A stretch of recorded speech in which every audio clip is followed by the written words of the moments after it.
जीवन में खेलों का महत्वपूर्ण स्थान माना गया है। खेल-कूद स्वास्थ्य रक्षा का निःशुल्क साधन भी है। वैसे तो बहुत सारे खेल खेले जाते हैं, लेकिन जो मुकाम फुटबॉल को हासिल हुआ है वो शायद ही किसी अन्य खेल को हुआ हो। फुटबॉल में बहुत रोमांच होता है। ये चुस्ती फुर्ती का ही नहीं, बुद्धिमानी का भी खेल माना जाता है। इसमें युद्ध की तरह व्यू बनाना पड़ता है। अपनी रक्षा करना और दुश्मन पर आक्रमण करना दोनों साथ साथ चलते हैं।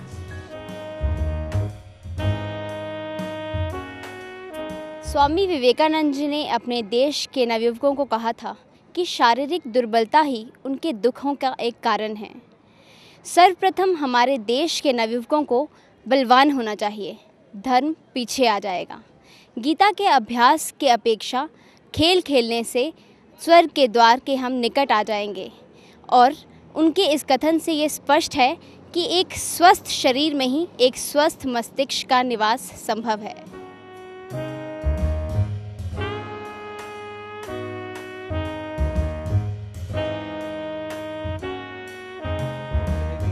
हमारे यहाँ टैलेंट बहुत है, लेकिन कोचिंग फैसिलिटीज़ उतनी नहीं है जितनी होनी चाहिए थी, और हमारे प्लेयर में उतनी कमिटमेंट नहीं है जितने पहले हुआ करती थी।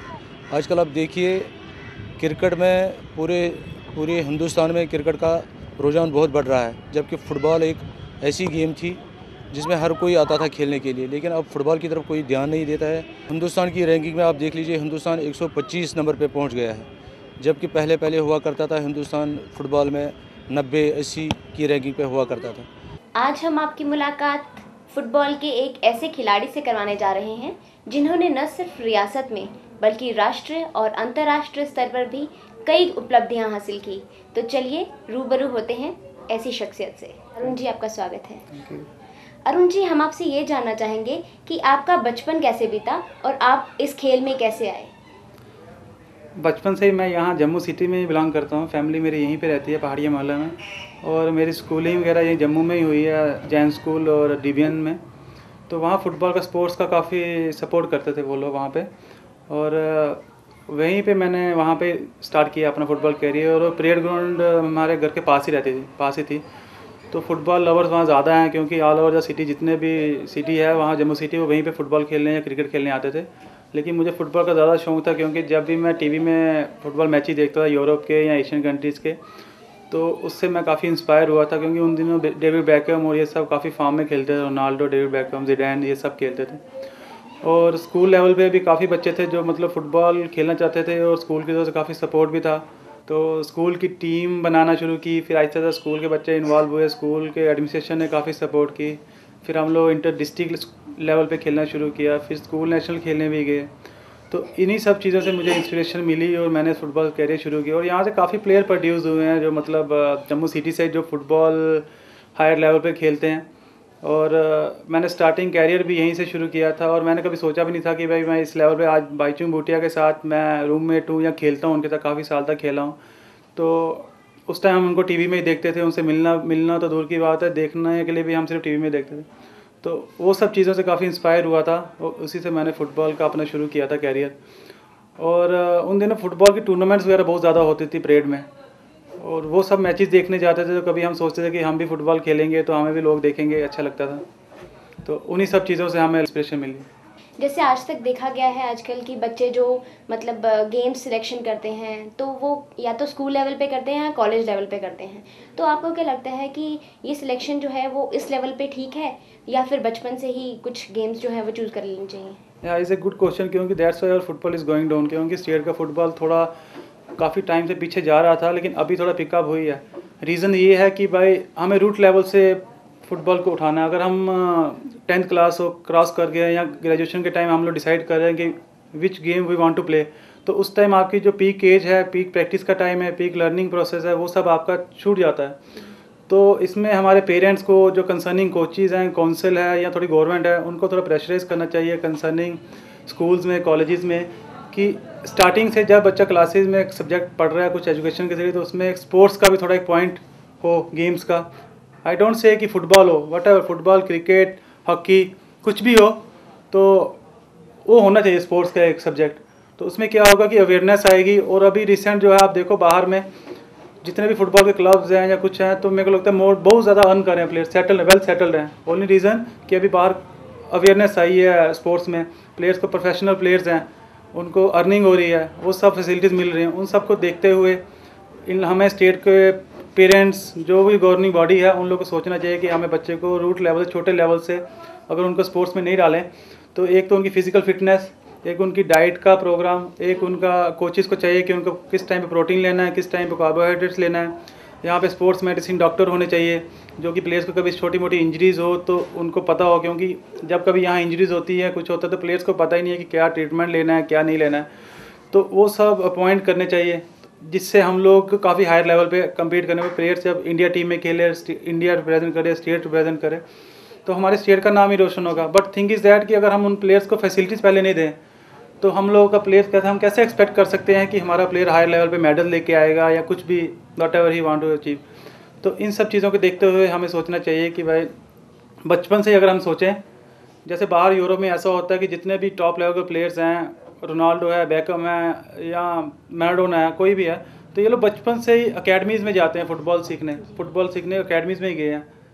और यहाँ इवन और कोई गेम कोई भी देख लो, तो जब तक आप बचपन से बेसिक आपके क्लियर नहीं होंगे, तो आप अगर मिडिल एज में आके डिसाइड कर रहे हैं कि मैं ये गेम खेलूँगा या वो, तो उस टाइम आपका जो पास्ट है, जो पीक पीरियड है, वो आपका निकल चुका होता है। तो that is the main reason कि आप अगर छोटे लेवल पे शुरू करते हैं तो उसमें आपको डिसाइड करना है कि भाई आप जल्दी से जल्दी हो सके आप स्पोर्ट्स को अडॉप्ट करो। अरुण जी, जैसे अभी आपने बोला कि डाइट पर ध्यान देना चाहिए, तो फुटबॉल तो एक ऐसा खेल है जिसमें एनर्जी की काफ़ी ज़्यादा ज़रूरत होती है, तो मैं आपसे जानना चाहूँगी कि ऐसी कौन कौन सी डाइट्स हमें लेनी चाहिए? प्रोफेशनल स्पोर्ट्समैन के लिए तो ये डाइट तो सबसे बड़ा पार्ट है, बिकॉज अगर आपकी फिजिकल फिटनेस ठीक नहीं है, डाइट नहीं है सही तरह से, तो आप अच्छे लेवल पे कम्पीट नहीं कर सकते। क्योंकि कुछ गेम्स स्पोर्ट्स में ऐसी हैं जिसमें फिजिकली स्ट्रांग होना बहुत ज़रूरी है, और इसमें प्रोटीन्स, कार्बोहाइड्रेट्स, लेस फैट थोड़ा कम होना चाहिए और प्रोटीन कार्बोहाइड्रेट ज़्यादा होना चाहिए। जैसे फॉर एग्जांपल एग्स हैं, बनानाज हैं, मिल्क है, ये सब चीज़ें लें प्लेयर्स। और ये बेसिक थिंग्स हैं कि जो अवेलेबिलिटी भी मार्केट में इजी है, और हम लोग ज़्यादा जो फुटबॉलर्स हैं वो थोड़ा मिडिल क्लास फैमिली से बिलोंग करते हैं, तो उन लोगों के लिए ये खाना भी मतलब ईजी हो जाएगा। तो ये सब चीज़ें प्लेयर लोग डेली रूटीन में रखें। और क्योंकि अगर उनको प्रोफेशनल लेवल पे जाना है, तो अगर आप वो वेट ट्रेनिंग करें, जिम में जा रहे हैं या ग्राउंड में वर्कआउट कर रहे हैं, तो उसके साथ साथ ये भी एक डाइट का भी बहुत ज़रूरी पार्ट है। क्योंकि I am not a nutrition या स्पोर्ट्स मेडिसिन डॉक्टर तो नहीं हूँ, बट जो कुछ मैंने पिछले 15 साल से सीखा है बाहर में एक्सपर्ट से, तो वही मैं थोड़ा बहुत बोल सकता हूँ। कि क्योंकि अगर हम बाहर अभी कम्पीट कर रहे हैं, तो हमारी हर क्लब्स में, हर टीम में ना फॉरनर्स हैं, अफ्रीकन्स इंग्लैंड से आ रहे हैं या अफ्रीका से आ रहे हैं, तो वो उनकी बिल्ड आपको पता है कि वो लोग बहुत स्ट्रांग है हमारे इंडियन से, साउथ ईस्ट एशिया में से बहुत ज़्यादा स्ट्रांग है वो, हाइट से भी, फिजिकली भी। तो अगर उनसे कम्पीट करने के लिए हमें अगर अच्छी डाइट नहीं लें, तो हम लोग शायद उनके साथ कम्पीट नहीं कर पाएंगे। और फिजिकल, क्योंकि फुटबॉल जो है वो फिजिकल गेम है, और फिजिकल गेम में अगर आप स्ट्रांग नहीं हो, उनके कंपेटिबिलिटी नहीं खेलते हो, तो आप वहाँ पे नहीं जा पाओगे, आप अपना बेस्ट शो नहीं कर पाओगे। दैट इज़ द रीज़न कि हमें डाइट की बहुत ज़्यादा ज़रूरत है। और अभी अवेयरनेस आ रही है, प्लेयर्स में खुद ही अवेयरनेस आ रही है, और इंडिया में भी काफ़ी प्रोवाइड कर रहे हैं स्पोर्ट्स मेडिसिन डॉक्टर, स्पोर्ट्स के रिलेटेड आपको कौन सी मेडिसिन लेनी है, कौन से न्यूट्रिशन लेने हैं, आपको प्रैक्टिस के बाद कौन सा ड्रिंक लेना है, एनर्जी ड्रिंक लेना है, ये सब लेना है। बच्चों का बचपन से न्यूट्रिशन में ध्यान होना चाहिए। से फॉर एग्ज़ाम्पल बच्चे आते हैं, जाते हैं, खेल के जाते हैं, तो उनको पता नहीं होता है कि क्या खाना है, क्या नहीं खाना होता है। तो पर्टिकुलरली आई वुड से कि जब बच्चा प्रैक्टिस करके आए या ड्यूरिंग प्रैक्टिस भी, he should have bananas with him, he should have biscuits with him. After leaving the field he should have 2 eggs, 4 pieces of butter toast, a glass of milk, and afternoon lunch में he can take rice, chapati. He should have a lot of salads, a seasonal fruit, fresh fruit. At the evening, he should have. I am regarding about nutrition. He should have Bournvita. A lot of drinks are coming. So this is about nutrition. And regarding development, we should have good number of academies and all that.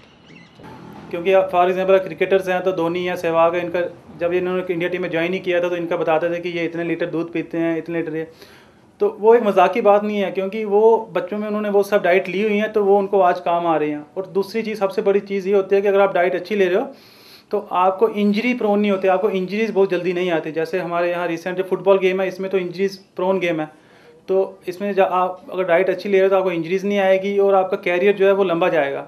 आपकी as जो है मतलब जैसे आप गांगुली देख लो, तेंदुलकर देख लो, तो ये लोग प्रोफेशनल हैं, ये लोग अच्छी डाइट ले रहे हैं तभी इस एज तक ये लोग बेस्ट शो कर रहे हैं। दैट इज़ द रीज़न कि हमें अच्छी डाइट लेना बहुत ज़रूरी है। एक स्पोर्ट्स पर्सन के लिए तो बहुत ज़्यादा ज़रूरी है, क्योंकि अगर आप कोई भी गेम खेल रहे हो तो उसके साथ साथ डाइट एक पार्ट है उसका। अरुण जी, जैसे कि आपने हमें बताया, बहुत अच्छी बात आपने बताई कि डाइट एक बहुत ही महत्वपूर्ण पार्ट है हमारी लाइफ में।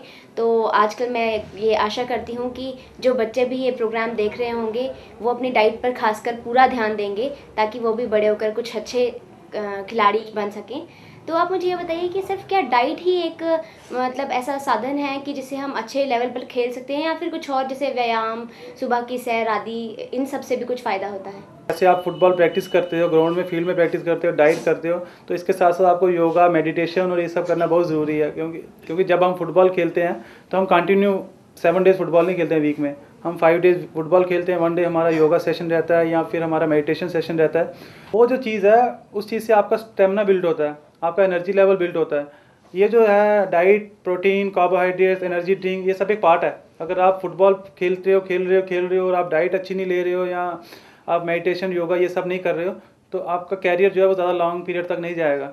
और अगर आप मेडिटेशन, योगा ये सब कर रहे हो तो इसमें क्या होगा, आपका पीरियड जो है वो ज़्यादा जाएगा और आप लॉन्गर पीरियड तक खेल सकते हो। ये जो है योगा वगैरह ये सब अभी इंडिया में वो हुआ है, बट पहले यूरोप में, काफ़ी साल पहले से यूरोप में ये सब कंटिन्यू रहता है। प्लेयर्स का, जो यूरोपियन प्लेयर्स हैं वो लोग इसको काफ़ी देर से फॉलो करते हैं और वहाँ स्पेशल क्लासेस दी जाती है इनको योगा के लिए। मैचेस से पहले कंसंट्रेशन की जाती है कि भाई हमें मैच जीतने के लिए या उनका मेंटल लेवल पॉजिटिव करने के लिए, उनको हिप्नोटाइज करने के लिए कि हाँ हम लोग क्या करने जा रहे हैं, because we are professionals and we are going to win this match. चाहे कोई भी स्पोर्ट्स में है, even in cricket, football, hockey, whatever, और इन सब चीज़ों में ये बहुत बड़ा पार्ट है।